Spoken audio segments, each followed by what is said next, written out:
Over the Hedge celebrates today 30 years since the premiere of the first comic strip. I'm excited and I think it's a good opportunity to take a closer look at this series. We also check the film adaptation that we get in 2006.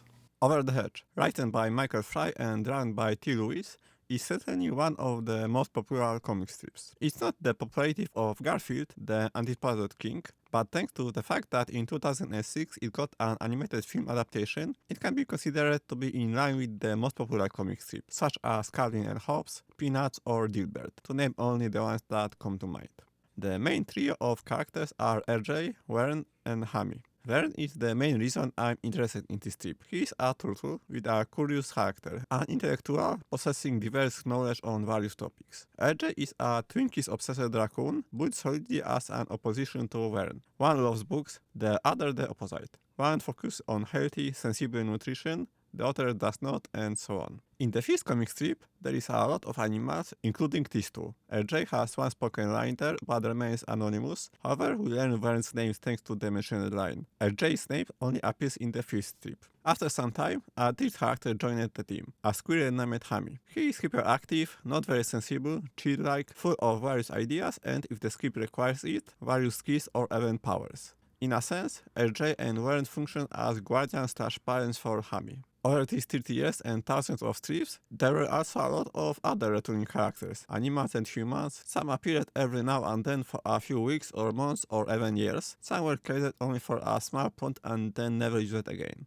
Characters from other franchises also appeared here, such as Godzilla or Mandalorian with Baby Yoda from Star Wars. Verne himself also had a quest appearance in another turtle-related comic strip, Sherman's Lagoon, where he appeared in one strip, meeting the local turtle Fillmore.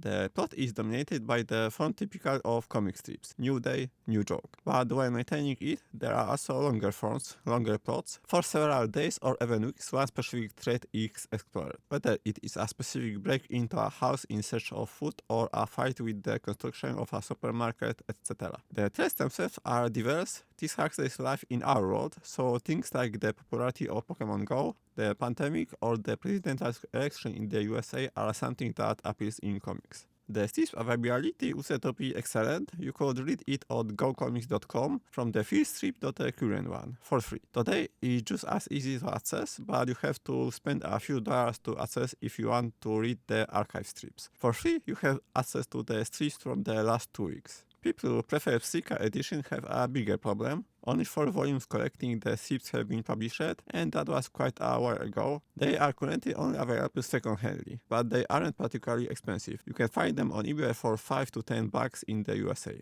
In 2006, the strip was adapted into a film. DreamWorks was responsible for it, and for voice cast they got many big names. The main three, RJ, Warren, and Hammy, are voiced by Bruce Willis, Gary Shandling, and Steve Carell. In addition to that, we also hear Wanda Sykes, William Shatner, Nick Nolte, Thomas Hayden Church, Eugene Levy, and Avril Lavigne. Plot-wise, the film is loosely based on the strip. As I say, in the strip there is no bigger plot, it changes dynamically. It focuses mainly on jokes. You can make the episodes of Robot Chicken in that way, but not a movie. In the film, the roles and dynamics between characters have been changed a bit. The strip focuses on the trinity of animals, RJ, Warren, and Hammy, where the film shows us a larger group of animals that wake up from winter hibernation. Warren is their quasi-leader. RJ is a character arriving from the outside, which changes the dynamics of the whole group. The common sense of Warren's versus RJ's assertiveness. It is actually a pretty typical pattern, a story where someone from outside joins a small community full of ideas for change, sometimes like here with a twist, because not everything is as it seems. The film made 155 million in the US, 184 in the rest of the world, 339 in total, which with a budget of 100 million is not a bad result, but the return was not as big as DreamWorks expected, so we didn't get another part. Almost all merchandise we got is related to the movie. I mentioned earlier the only exception, 4 volumes of the printed strips. Of course, we got the film itself on DVD. As an addition, it included an additional short, Hammy's Boomerang Adventure. The soundtrack on CD was also released. There was also no shortage of various accompanying books, both the film story and various additional things, with other adventures or some activity books and stickers. Various toys also appeared, plush characters, figurines to collect, a promotion at Burger King, a few things like that. When it comes to games, There was, for example, the board game Over the Hedge, Hedge Harvest game, and a version of the card game with the characters from the film. There were also a few electronic games. In fact, every major platform, Windows, PlayStation, Xbox, Game Boy, Nintendo DS, etc. had access to some game related to this film. That's all. Thanks for watching. Leave a like and subscribe if you liked it, and I hope to see you again in another video. Bye.